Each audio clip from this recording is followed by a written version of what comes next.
Hello, everybody. Thank you for joining us for this webinar about the request for proposals, New York State Building Opportunities and Out-of-School Time Boost from the New York State Office of Children and Family Services, Division of Youth Development and Partnerships for Success. I'm Nina Aladort. I am the Deputy Commissioner of the Division of Youth Development and Partnerships for Success. Go to the next slide. Yep. So today the webinar is to provide an overview for you of the core requirements of this RFP. So we'll obviously introduce ourselves. We'll go through the program itself, what the purpose is of the program, and then the content, the submissions, and the evaluation deadlines, and then how to give us questions so that we can answer them all in one go. So today's presenters will be from YDAPS, that will be me, and then I have a colleague from the Bureau of Contract Management, also known as BCM.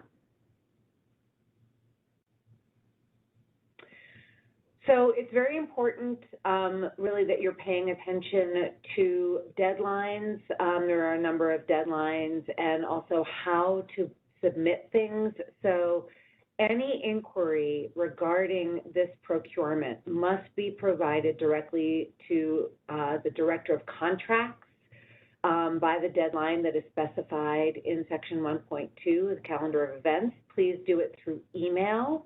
That's really the preferred method, funding@ocfs.ny.gov, or you can do it by hard copy at the address here.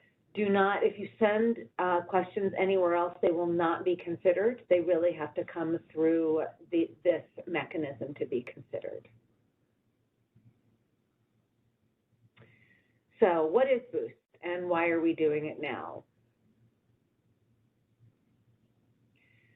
So this is a competitive application for eligible schools, school districts, and not-for-profit organizations to apply for either the development or the continuation of quality out-of-school time programs for high school-aged youth only. The programs will need to be culturally responsive, positive youth development-based opportunities, and they will serve youth from public high-need schools. And we'll explain this a little bit later in the presentation. And it's in the RFP as well. So this concept of positive youth development is really the key fundamental as you are developing your application. And positive youth development is an intentional and pro-social approach that engages youth with their communities, schools, organizations, peer groups, and families in a manner that is productive and constructive. And it recognizes and utilizes and enhances young people's strengths and promotes positive outcomes by really focusing on opportunities to build positive relationships and the supports that they need to build on their leadership strengths. It's really key, one of the key differences between positive youth development and almost any other sort of approach that is normally used in youth serving systems is that it sees all youth as assets, not problems to be solved, and it really requires the adults to build the infrastructure where young people can then flourish and in some ways fail safely and really learn who they are. It's very opportunity focused and really incorporates a lot of youth voice and choice at the level, at the age level that we're thinking about here, which is high school age. The funding is available, contingent as always upon budget approval, to develop, continue, and or expand quality out-of-school time programs for high school aged youth in public high-need schools using the positive youth development approach to achieve the goals of the Boost initiative. They can only be used to supplement, not supplant, current local expenditures of federal, state, or local funds in these programs and to reach the number of students served in such programs. We anticipate making awards of between $100,000 and $250,000 annually. We will make no more than one award per school district except for New York City District 79. We anticipate making at least 2 awards in each of the regions of Western New York, Finger Lakes, Central, North Country, Mohawk Valley, Capital Region, Southern Tier, Mid-Hudson, and Long Island. And we anticipate making up to 3 awards in New York City for programs serving high school aged youth in District 79 schools or programs. So it's going to be very important to look at what's an allowable cost. It's articulated in section 5.2. There are a lot of allowable costs, and that includes stipends or incentives for youth participation in the program, curriculum, youth development contractors, rental fee. It's a fairly normative allowable cost. It's not exhaustive. So if you have questions, you should put those in to our mailbox. And there's also a list of non-allowable costs, which is also not exhaustive, but really the purpose of this funding is to be for the direct support of this initiative.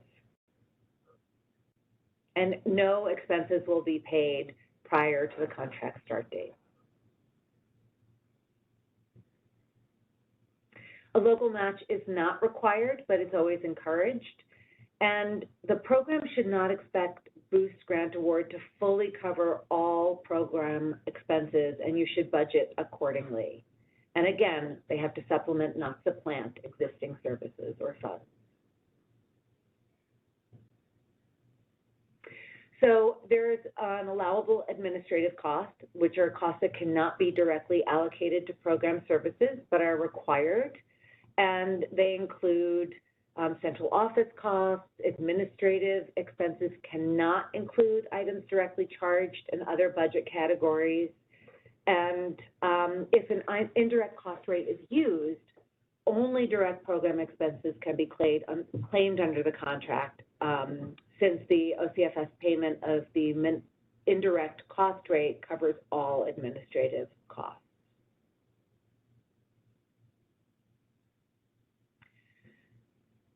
So it's a fairly flexible model, and you can apply to serve a cohort of youth across the program year or several cohorts across the program year, and or you can serve one consistent group of students for the duration of a school year. That will be up to you and the school district, if you're a not-for-profit, to determine what is the best use of the funding and what is the highest need and the program that will serve the most youth who are really in need of these opportunities.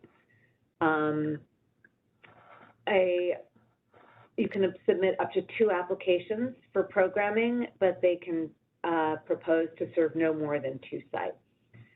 And no applicant can apply to operate programming at the same site in multiple applications. This contract will be for 5 years. The anticipated start date is September 1st of 2025, and the end date anticipated is August 31st, 2030. No services prior to 9/1/25 will be paid for.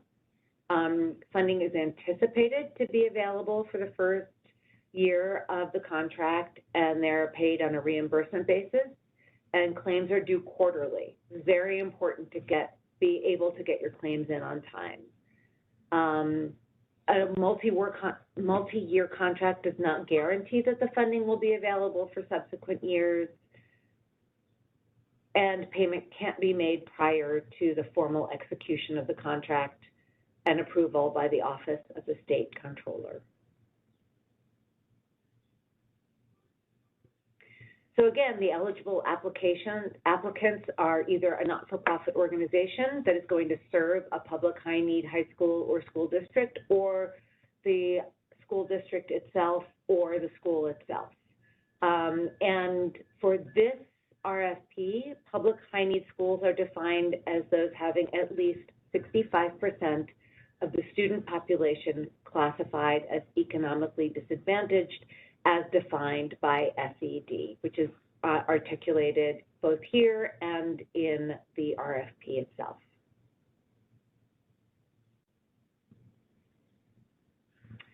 So we have an attachment that lists all of the schools that are allowed to be served under this RFP. And evidence must be submitted of having run an out-of-school time program for high school-aged youth for at least 2 academic years prior to the submission of the application. If you are a school or a school district that is directly applying, if you're a not-for-profit organization, you have to submit a signed and completed attachment 5 between the applicant and the school district or the school listed in attachment 7. And the letter of commitment must also be signed by the principal or other authorized individual of the intended school or school district.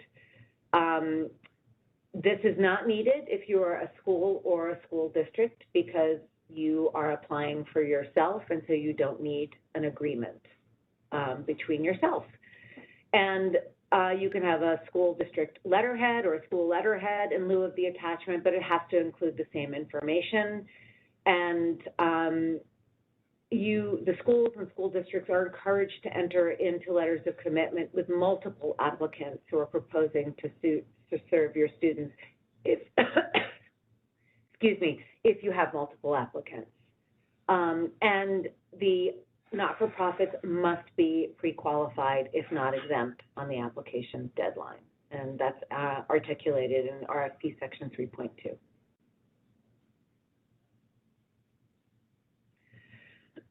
So we're intending to really achieve the following outcomes: improved academic outcomes, including for young people who have either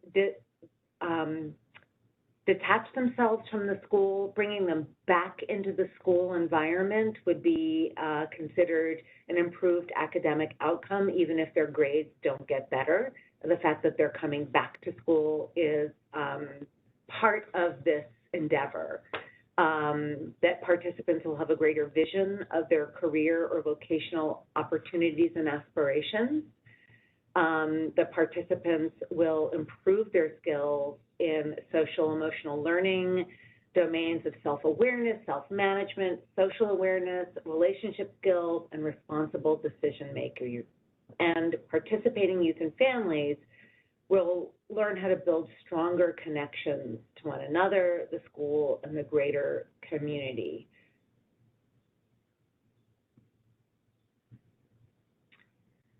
So these 4 positive youth development activities must be incorporated into the proposed program. So the program must center youth and family voice, and there's many ways to do that. There are some examples in the RFP and here, but these are just exemplars. They are not the only way to get to centering youth and family voice, and that's true for all of these. It must foster community connection and social belonging and preventing social isolation. That is a really important piece of this to help young people reconnect in real time and to a larger social network in positive ways. It has to create opportunities for youth leadership, civic engagement, and volunteerism. And that's a very broad category. And all programs should infuse restorative justice practices and community healing in school environments. And this is really, because this is targeted as well at bringing young people in who have been unattached to schools for a variety of reasons, Many times there's been some harm caused in the community, the school community, that may need some restoring or healing so that the young person can come back into the environment and the community positively.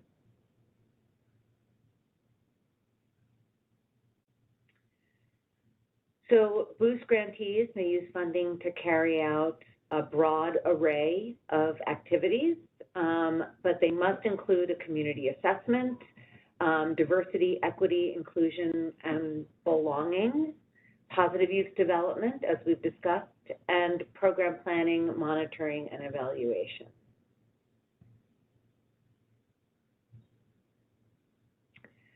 So the program operations should be informed by the findings of the community needs assessment. The location, it could be either in the school building or a nearby location. The hours of operation may include evenings, weekends, school holidays, and breaks, right? It's not just an after-school program. This is an out-of-school time activity. There is a distinction there. No program can charge a fee. Transportation expenses are allowable, but it's not considered part of the program time if young people need to go from one space to another. And if it's off-site, it's important to articulate the transportation plan relative to, is there, public transportation available, or is there a transportation plan by the program and or the school? And there needs to be an emergency plan in the event that schools are not open for 30 days or more, especially if your program is going to be taking place at the school itself.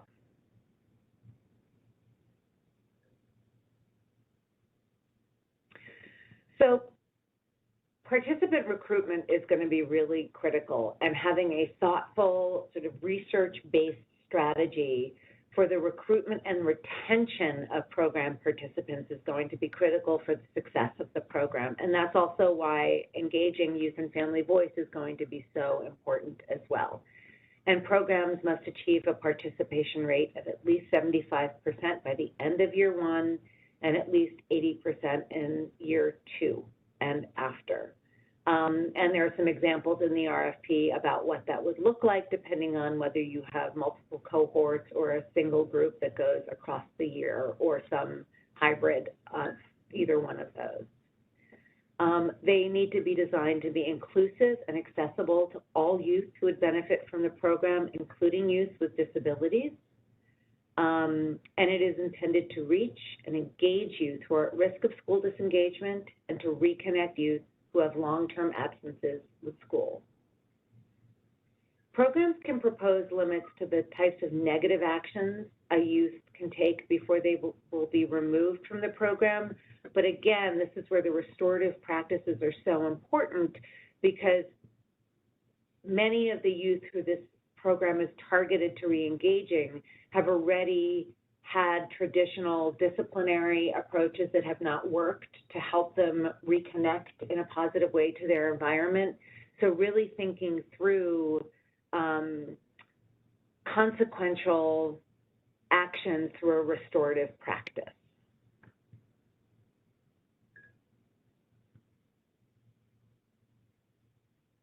There are some reporting requirements, demographics, the participation and the percent of participation achieved, and budgets may be reduced if performance metrics are not met. There will also be other metrics that will be developed during the course of the contract that will be articulated should you get the award.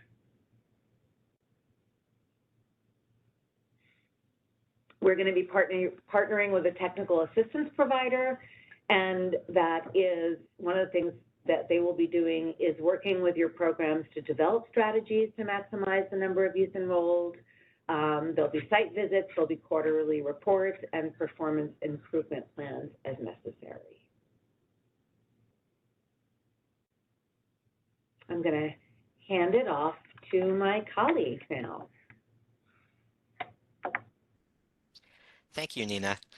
Hello, everybody. My name is Ted Chmielewski, and I'm with the OCFS Bureau of Contract Management, and I would like to go over some administrative requirements and some pointers for your proposal content and submissions, just to help everyone stay on the right track.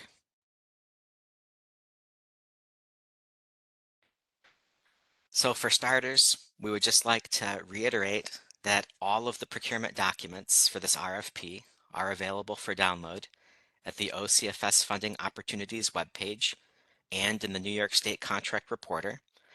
The documents posted to both locations are the same, so it doesn't make any difference where you obtain them from. So as a general practice, we recommend that all prospective applicants would download the RFP document and all of the attachments. Please read through the RFP in its entirety prior to beginning work on your application. We've also provided an attachment 8 submission checklist that helps you keep track of what documents might or might not be required and what should be included in your application submission.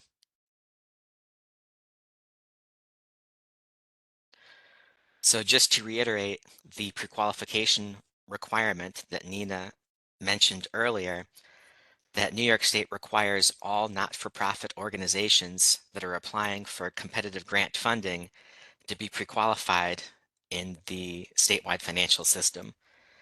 So we have some guidance, we have some links to guidance documents here on the grants management website. So if you are not currently registered in SFS, then we recommend that you register in SFS as soon as possible. That process can take some time. And then this requirement would not apply to schools or school districts, as government entities are exempt from pre-qualification. However, it is still recommended that your organization should be registered in SFS, particularly because that's how payments are made.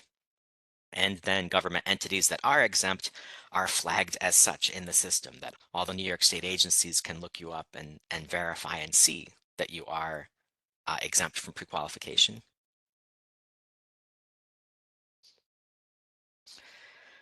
So just to mention a little bit of background regarding the RFP. So you will see in RFP section 5.1 that your work plan, your technical proposal content consists of the following sections.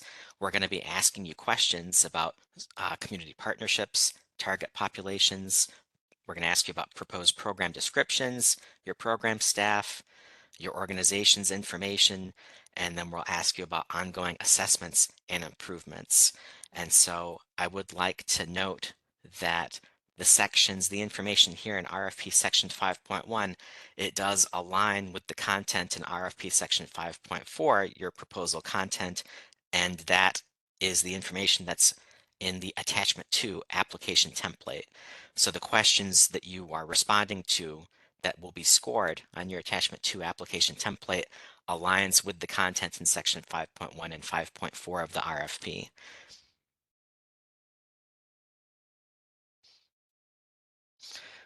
So your complete proposal will consist of multiple different parts.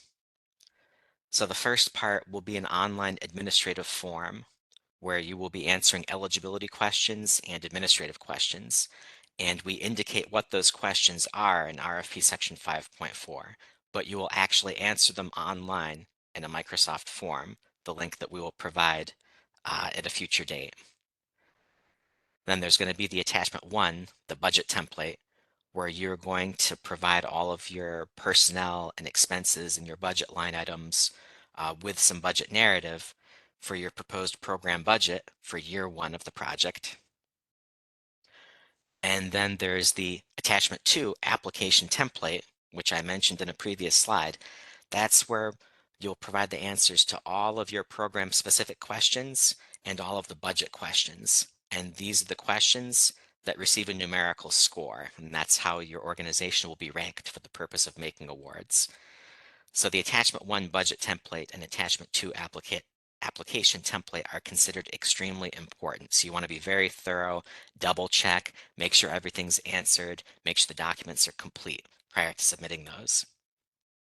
Now there are other required documents, which is one of the reasons why we're providing the attachment 8 submission checklist. So you'll want to breeze through that, make sure you're not leaving anything out.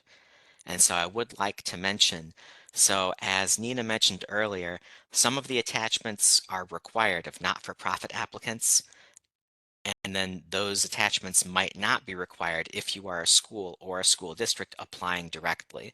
So the submission checklist and the instructions on the attachments help you determine what attachments are needed. So please consult them closely. So if you are a school district or a school applying directly, as Nina had mentioned earlier, the attachment 5, not-for-profit school district letter of commitment, and the attachment 6, partnership agreement might not be required if the school is providing the services on their own.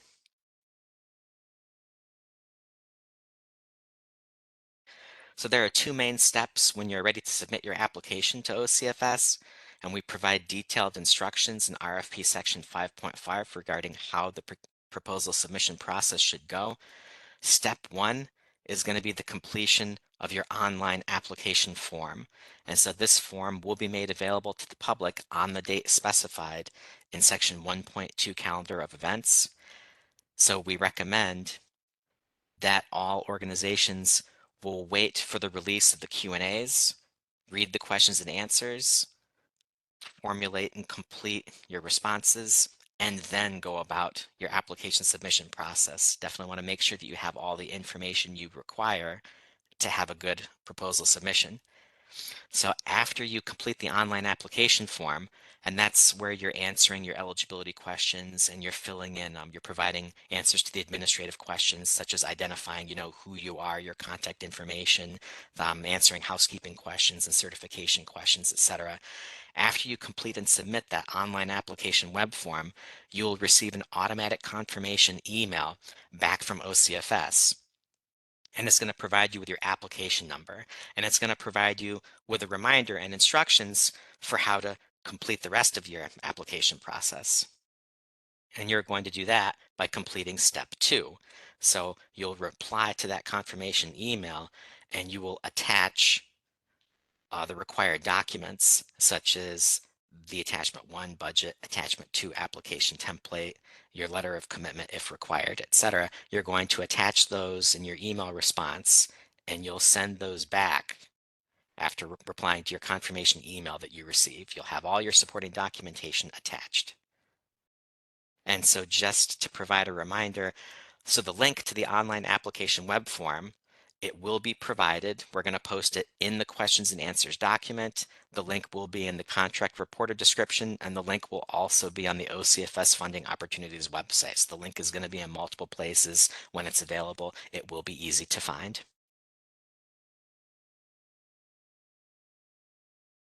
So our recommended approach, kind of as we mentioned earlier, you want to download the RFP and all attachments from the OCFS Funding Opportunities webpage or from the New York State Contract Reporter. The document's the same in either location. So after you download those, you would want to complete all of your required documents and forms and gather and prepare the information that's requested in section 5.4 of the RFP. You would want to add the primary procurement contact for this procurement is funding@ocfs.ny.gov. We highly recommend that you add that to your address book in your email client or in your organization's, allowed we just want to make sure that no spam filters block our emails. So if your organization has, a spam filter, or if your client has some kind of protective software, which a lot of organizations do, we just want to make sure that you receive emails from OCFS, particularly from the funding mailbox. When you complete your online application web form, the automated email that you receive that provides your application number and instructions for returning your required supporting documentation back to us, that email will come from funding@ocfs.ny.gov. So you would complete and submit the online application form, like we just mentioned, and then you reply to the confirmation email to provide all of your supporting documentation.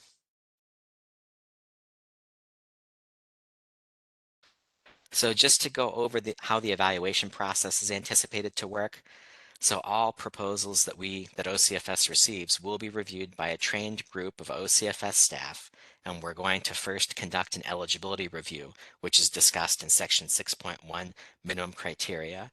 And so that's where OCFS will perform a pass-fail review of your proposal to verify that you're an eligible entity type applying, that you are proposing to serve an eligible school that's listed on the attachment 7, which is the list of the eligible schools and school districts, and to verify that you meet all other requirements. And so all the requirements are indicated in section 3.1, minimum qualifications in the RFP. So, and we do ask eligibility questions in the online administrative form. We ask you eligibility questions. So if the answer to any of the eligibility questions is no, you'll want to circle back to the RFP, check out those requirements and think about it, and just verify that you are eligible to apply. So the award recommendations were, so this is a competitive funding opportunity. So we will be evaluating and creating a numerical score in response to all of your application and budget questions, that all applicants are going to be ranked in order of score. They're going to be split out into regions, and then we'll be making the anticipated number of awards going round robin through the regions until funding is exhausted.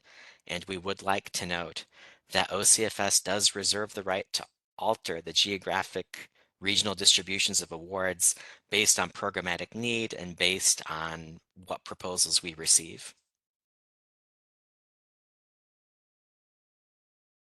And now we would like to talk about some deadlines that are relevant. So in section 1.2, calendar of events in the RFP, we provide the timeline for this entire procurement. So the RFP was released on 3/26, and we are recording this webinar for the public to view today and anticipate that we'll be posting it shortly. So the deadline for submission of written questions is going to be on April 11th. So you're going to have about a week after we post the webinar recording here to think up of any additional questions you might have and email those in to the procurement contact, which is noted in the RFP document. And as Nina had mentioned earlier, the procurement contact for this is funding@ocfs.ny.gov. Questions or inquiries sent anywhere else might not be answered. So OCFS anticipates that we would be posting answers to the written questions on or about 5/2, and around that same time is when the online administrative form will become available. We're going to provide the online application link on the OCFS website, on the contract reporter, and in the Q&A document to make sure that everybody can find it. That's when you'll be able to complete part 1. You will receive your application number, and then you'll receive the automated email response from OCFS instructing you as to the subsequent steps for submitting your supporting documentation. So we have a recommended deadline for when not-for-profit applicants that might be applying for this funding. We recommend that all not-for-profit organizations try to have their pre-qualification all taken care of by 5/9. And then the deadline for submission of proposals is 5/16 by 4 p.m. So you would need to complete step 1, which is the online administrative form, and complete step 2, sending in all of your supporting documents by the application deadline. We anticipate that we'll send out award notifications on or about June 27th, with the anticipated contract start date of September 1st.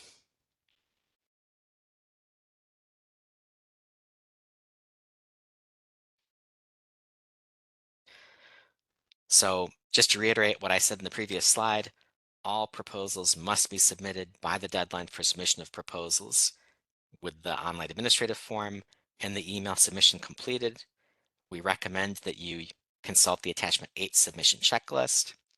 And not-for-profit applicants, please remember pre-qualification. That is a very important requirement.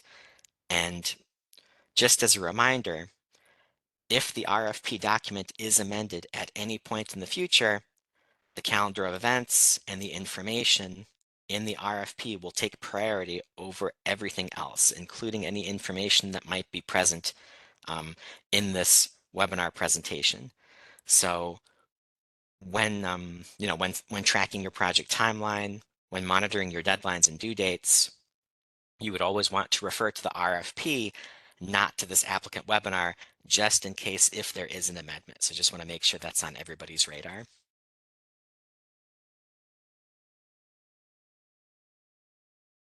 And the deadlines are firm. So OCFS highly recommends that all proposals are submitted well in advance of the deadline. We would recommend, completing and submitting your application 48 hours or more prior to the deadline is a good practice. Waiting until the last day to submit is not recommended. This is because, if any unforeseen issues pop up, technical issues are not a valid justification for late submission.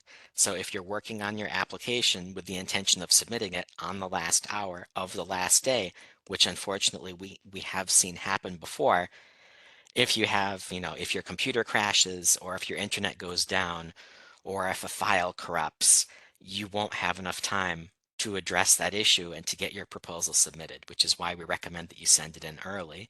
Additionally, if there are any last minute issues of a technical nature where OCFS could potentially provide assistance depending on what issues you're having, or you know, like particularly with documents or the submission process, or if you don't get your automated email, or if your Microsoft Form submission didn't go through, if anything like that was to happen and you wait until the last day to request assistance, remember that there might be lots of other applicants trying to do the same thing, and OCFS will have a limited ability to provide assistance if you're contacting us late.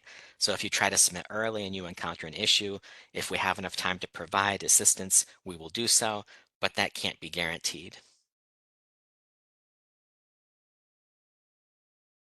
So just as a reminder, so if you miss or do not satisfy any of the requirements listed in RFP Section 3.1 minimum qualifications, your application may be disqualified during application review. So please double check Section 3.1 of the RFP, double check your responses to your eligibility questions in the online administrative form when you're working on that, just to verify that you are qualified to apply and that you are meeting all of the requirements. So RFP Section 5.5 contains very detailed instructions and links to guidance documents, and we do reiterate contact information and the general process for obtaining assistance. So please read Section 5.5 proposal submittal process early and be prepared to submit your application on time.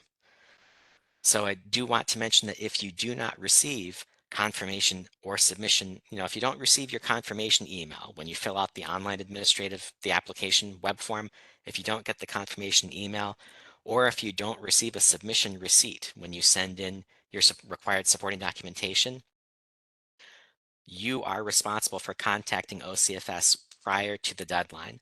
So if you fill out the web form, you don't get your automated email, reach out to us as soon as possible and let us know. And generally speaking, when organizations email in their application documents and required supporting documentation, within 24 to 48 hours, you'll receive an email back from OCFS from the funding@ocfs.ny.gov mailbox, and we will provide a confirmation that we received your email with your documents. If you don't receive that within 24 to 48 hours, please contact us without delay so that we can look into it and troubleshoot your issue. And that's why waiting until the last day to submit is so problematic. So please try to submit early. So just to reiterate what was mentioned closer to the beginning of our presentation, that all prospective applicants that have questions, you are required to submit your questions in writing to OCFS, to the Director of Contracts, and the preferred method is via email. If you have any questions about this procurement, please send us an email at funding@ocfs.ny.gov, and please reference the procurement, RFP 1164 New York State Boost in the subject line of your email so that we can stay organized, and send all your questions in prior to the deadline specified in Section 1.2 Calendar of Events, and we will be releasing an all-inclusive list of all the questions and all the answers for everyone to see when stated in the Calendar of Events. And just as a reminder, all of the RFP documents, the questions and answers responses, and the application web form will all be available on the OCFS website and the New York State Contract Reporter at these links.